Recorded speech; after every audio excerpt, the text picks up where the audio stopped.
Hi, John. Hello, Karen. Nice to see you. Nice to see you. Exactly. Thank you so much for consenting to this interview. Sure. I just wanted everybody to know who our wonderful editor of the and interviewer and managing everything of the Vital News is. And so I wanted to introduce them to you. Okay. Okay, so let's start a little bit with you, and then we'll get All to right. it. Okay, so you just retired from how many years at Cambridge Press? Decades.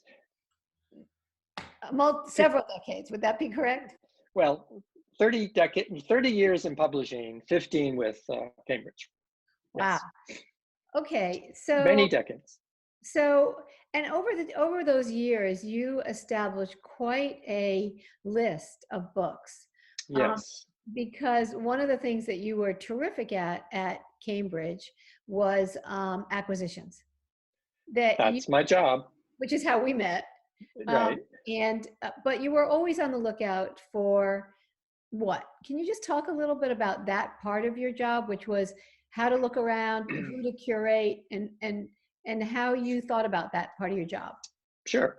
Well, my job was to publish, timely and relevant and important works in various subject areas. So the areas that I worked in were connected broadly to the international legal world. So, but that was international law, it was international criminal law, it was human rights, it was international environmental law, laws of treaties, economic law, so trade and monetary things. So it was a broad spectrum.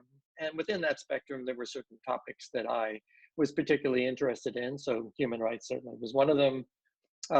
International law, both in theory and practice, international criminal law, as it evolved to try to deal with the major issues of the 20th century, which was, genocide and atrocities, crimes against humanity, and the rise of international jurisprudence in the International Criminal Court that tried to bring people to some kind of justice and accountability for the wrongs they were involved with. So I would look for people that were active in those fields. I would read articles, books, talk to people, went to conferences, and just see who was active in the field. And as the international human rights and criminal law evolved into the war on terror after 9/11, I was working in that area and looking for people who were involved in writing interesting things and involved in that. And that's kind of how I stumbled on you as somebody, had this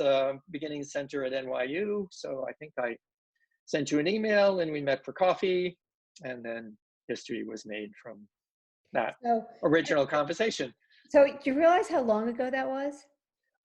Probably 15 years. It was Well, more than 15. it was more than 15 years, and That's right. it just makes you realize Karen, you froze. Okay, we've gone offline here. participation in international covenants, how long this conversation has been going on, Yeah. and it's taken kind of a leap forward um, with the coronavirus.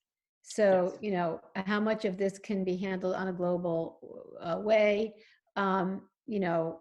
The whole. Well, when you think about it, our conversation started because of 9/11, which was another major paradigm shifting event. And here we have now the coronavirus and the pandemic as being the same kind of global reality that is, we always talk about pre 9/11 and post 9/11. Well, this is going to be, well, I don't know when post pandemic is going to actually be, but while the pandemic is raging around the world and changing everything as we know it, I mean, societies, the economies, the way people interact, global cooperation or non-cooperation, isolationism, um, just the whole spectrum of how everything interacts within this planet is changing. So there's been a lot. It's very interesting. One of the ways people cope with this is to talk about what the world is going to look like in the future. Right. which I think is going to make many of the interviews that you've done for Vital Interest rather important, because Yeah. you've done is basically create a record, although you didn't know you were doing this, but create a record of where people who are experts in the field of all of these issues, where rights and reality intersect, of how these people were thinking about things before this apocalyptic, what feels like an apocalyptic moment.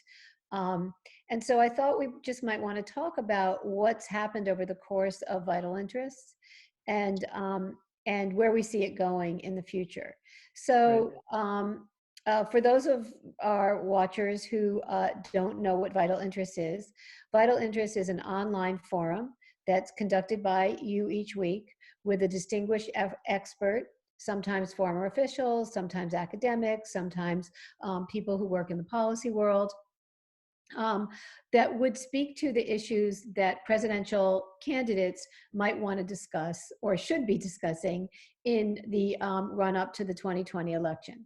Over time, because the election itself has taken on so many bizarre aspects, it's focused less and less on the election itself than filling out the international framework, the issues that confront the next president and that confront the globe, and where these two realms might intersect, with the hopes that there will be a president in office that will attend to some, if not all, of these issues.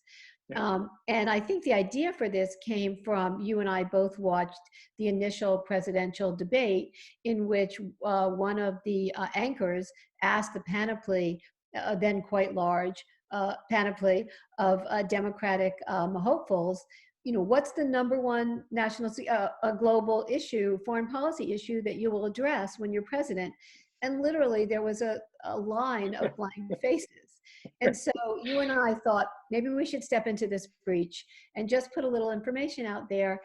And at some point it will be important. And if somebody Right. wants to know about immigration policy, naval policy, any other kind of issue that's plaguing the world, I shouldn't use the word plague, that's bothering the world, then we're going to keep a repository of it.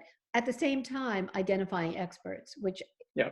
going into the next phase of this country's history, no matter what, experts are going to be crucial to how we get out of whatever mess the next administration inherits. So can you talk a little bit about how your hopes for Vital Interest, how you've seen it evolve, and then we're going to talk about specific issues. Yeah. Well, I think it is always interesting to see how issues are discussed, and to see all of the expertise that we do have out there. So one of the aims of Vital Interest was to bring those experts to the fore. I mean, to have a conversation with them and just say, well, okay, here's where we are. This election's coming up. We have a possibility of a new direction or the continuation of what we have now. And, what is your reaction to that? I mean, how do you see the major challenges and problems and issues confronting not only the United States, but, all the societies? How have you been thinking about this, and how did you develop your ideas about where we are and what needs to be done? So, I mean, to have that conversation, and I think what we see now with this spread of this pandemic around the globe, it is happening to such a degree because of the denial of expertise. I mean, there were people that saw this coming. There were people that modeled this. There were people that talk about this. There were discussions. There were, endless papers written, books written, people raising all kinds of red flags, and still that did not matter. So that governments and people that we depend on and that we are supposed to trust and legitimize failed us. So that failing is going to cost millions of lives, devastate the economies of the world, and who knows what the repercussions are going to be. So going forward, that is going to be a known reality, a known fact, that despite expertise, despite warnings, knowledge, this still happened to us. So, I mean, how can anyone, I mean, how can there be any concept of security? I mean, it's not unlike what happened at 9/11, where also after the fact, people said, oh, well, we know this was happening. We saw all the warning signs. We saw this. We interviewed these people. We had this knowledge, but the knowledge never got, the dots were never connected. But even in the case of this pandemic, I mean, the dots were there to connect. A lot of people did connect the dots, but still there were these massive failings that are going to have repercussions that we don't even understand what will happen. Right. I mean, there's been a talk about a potential 9/11 style commission to look into how this happened.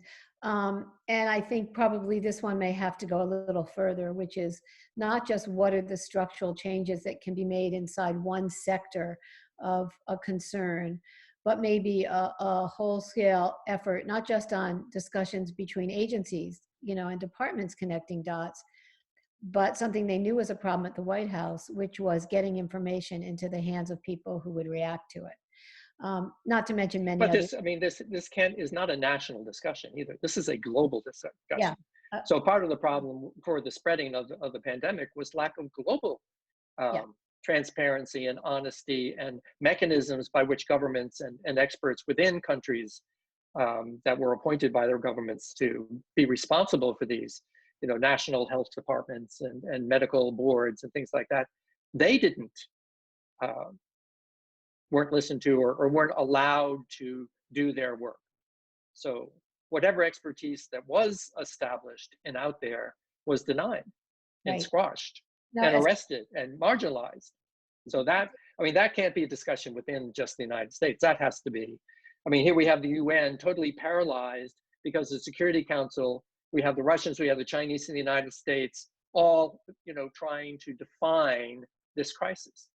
You know, the United States wants to call it the Chinese virus. The Chinese want to see themselves as the great new public health paradigm, and the Russians are just going to try to play this whatever they can for their own advantage. So what, you know, no, you make a that's got really to good change. point. And that'll be interesting to see how, if this commission comes about, there certainly will be analyses both inside and outside of government. But you're absolutely right. Both the analysis has to be done globally, but also when the United States does it, they have to be aware of all these points that you've brought up. And I think that's extremely important. I mean, to go back to another example, so, I mean, you have nuclear proliferation. I mean, you know, nuclear warfare, it talks about the decimation and obliteration of populations and possibly the planet. Well, you know, there's been a lot of discussions back and forth, but then countries did get together and say, okay, well, you know, Yeah. nuclear Armageddon's probably not a good idea. You know, let's have some treaties, let's have some expertise, let's kind of put this thing, you know, the doomsday clock is ticking, you know, 2 seconds to midnight. Let's try to turn back that clock at least maybe 5 minutes with, you know, a non-proliferation treaty or arms control or something. So, I mean, that worked for a while, but it also seems like that, I mean, all the safeguards, all the guardrails are gone. And we're teetering down a highway at 150 miles an hour, you know, just hoping that a tire doesn't blow. Goodness. You have talked on Vital Interests about nuclear nonproliferation. Yes. Can you talk a little bit about that and what you've learned? And if there's, I mean, it's almost like the conversation was put on pause at some period of time, and now we're back to a very, what needs to be a very robust conversation about nonproliferation. Can you talk a little bit about that and the expertise you brought? Well, I mean, all these things always depend on the players. So, I mean, the reason that non-proliferation treaties came into being and were acknowledged and you know, developed by the United Nations and other international bodies is because, you know, basically civil society wanted it. Populations around the world, you know, remember all the ban the bomb movements? Yeah. And, you know, I mean, they made a difference. I mean, Yeah. it was kind of was a bottom up there, where populations rose up and said, like, wait a minute here. You know, we're not into everybody going out and creating a bomb shelter and duck and cover. I mean, we want our countries, we want our leaders to try to come to grips with this.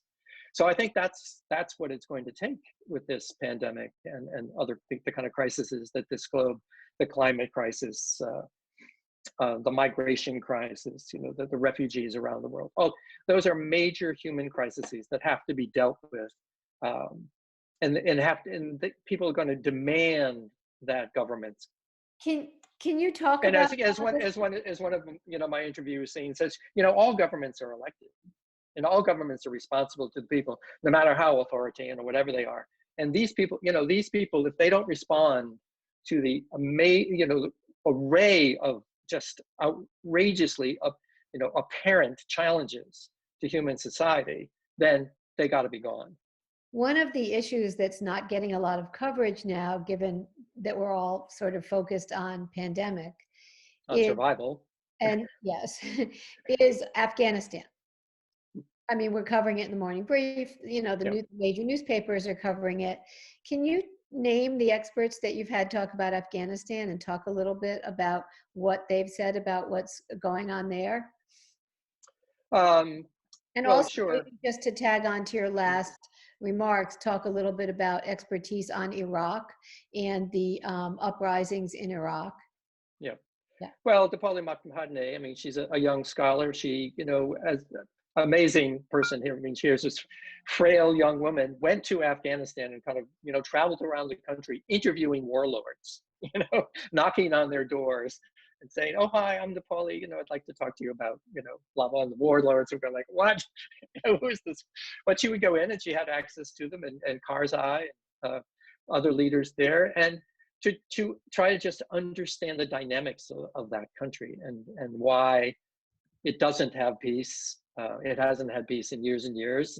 There've been proxies in there battling back and forth, and the victims are all the people of Afghanistan, of course, and then you have all the conflicting interests. You have the tribes, you have the government, you have economic interests.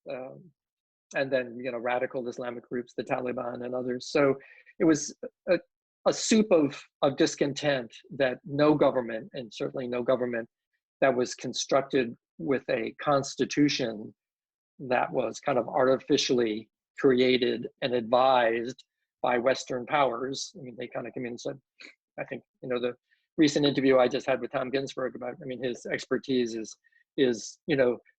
constitutionalism. Why do countries have constitutions? How are they drafted? How are they implemented? And why do they endure? Well, I mean, all countries now want to have a constitution because it gives them legitimacy. It allows them to operate in the international sphere because other countries recognize them and they know who to deal with and how to deal with it. So it's a way of getting foreign aid. If you don't have a constitution, you don't set up a government, you don't get any foreign aid. It's the mechanism by which graft and corruption exist. And so, you have artificial situations that create instability. And that's the same with Iraq. I mean, the recent demonstrations, as Emma Skye talked about in the really interesting interview we had, was, well, the constitution that was created after the fall of the government and the United States coming in and trying to create a democracy, a liberal democracy, was totally, outrageous. I mean, it didn't allow for anyone to have real power. It disseminated power to all kinds of intergroups, to tribal groups, and some Sunnis and some Shiites and some others, so that when elections were had and people were elected, there was no unity within the government, so no one could make really effective decisions. So it just degenerated into corruption and chaos. So now the first thing, of course, the latest, when the prime minister was forced to resign, and then New England said, well, we'll write a new constitution. That's always the go-to, like, we'll just write a new constitution and that's going to solve all the problems. So Tom Ginsberg also talked about the unrest and the demonstrations in Latin America last fall and ongoing, and what people they still have faith that a constitution can bring them the rights and protections and legitimacy that they're looking for from a government. So the Chileans want to get there, and they're gonna have a vote on creating a new constituent assembly and to do a new constitution. I mean, that's the first thing that Chavez did in Venezuela also, when he was trying to take power and it didn't want it to seem like a military coup. He said, we'll have a constitutional convention And of course they did, and they created a situation where they could control the country. So authoritarians love constitutions because it gives them a modus a way to hide within democracy to do their authoritarian Well, it's not a bad activities. it's not a bad place to start. It's just not enough. Right. The processes have to hold it up. What about the United Nations? In terms of all of the things that you're talking about and that your experts are talking about, it seems to me that the United Nations is sort of right there, like what role can it play? And Right. forgetting the current moment, just in sense of the expertise that you've called upon, how often do they talk about the United Nations, or do you feel often when you stop interviewing them, this is a place we could have used the United Nations and it doesn't seem to have been effective, or in other cases where, the United Nations was the saving grace of whatever the issue at hand was? Well, I had an interesting interview with Augusto de la Pena on, world order and the necessary reforms that have to take place within. So we went through a good history of the United Nations and how it was established and how it grew out of international crises. So there was World War One, and Wilson and the League of Nations was some attempt to try to create a global organization that would outlaw war and create another mechanism to make sure that peace could be achieved. That failed, and of course then the Second World War came along, and then once again nations got together and said, okay, once again, no more war. We can't have this. We need an organization where nations can get together and create some mechanisms for. So there was the United Nations, but then of course, as it was getting constituted, there were the conflicts with the Soviet Union under Stalin, and Roosevelt made concessions, and that's how the Security Council came to be, with the veto power, because Russia had said, well, the Soviet Union at the time said, well, we don't really want to be part of this, but we'll only be part of this if we have this kind of veto power, and we have this kind of way of making our positions known and stop things we don't like. And so that was a concession that was made, and that was a concession that has stymied the United Nations all throughout its history. And then, of course, now we have China as another opposing factor. So nothing happens. Like in national governments, things become stalemate. So there's just opposing sides. So there are all kinds of ideas for reforming the United Nations. One is to marginalize the Security Council and give the General Assembly a much larger role, a way of working around the Security Council. So, that there has to be some other mechanism for global decision-making, for resolving of disputes, for peacekeeping, real peacekeeping efforts, but it doesn't exist. And I think we see that within this latest pandemic situation, where there is no international mechanism to control this. Certainly the WHO is not doing it, and the United Nations is not doing it. So the mechanism does not exist. So in terms of peacekeeping, from the Vietnam War until now, there have been, both protests on behalf of peace and serious organizational efforts on behalf of peace, and leading figures who have emerged as peacemakers. So in looking around now, is there anybody you've interviewed that you think falls into that, or whose organization falls into that? And if I did say, let's find the peacekeepers to interview and bring into this online forum that you run, who's out there that you think would be valuable to hear from? Well, that's a challenging question because, the peacekeepers have always been there. And as I said, they were the leaders of the Ban the Bomb. They were the leaders of the environmental movement. They were the leaders of the human rights movement. So our times have not been without these people. And there are groups and NGOs throughout the world that are run by serious, knowledgeable, dedicated people that have the ideas, that have the remedies, that would be able to implement substantial and meaningful change, and to bring a different world forward, a more progressive world, a more responsive world. But their voices have been, so lots and lots of progress was made through the 80s and into the 90s and into the aughts.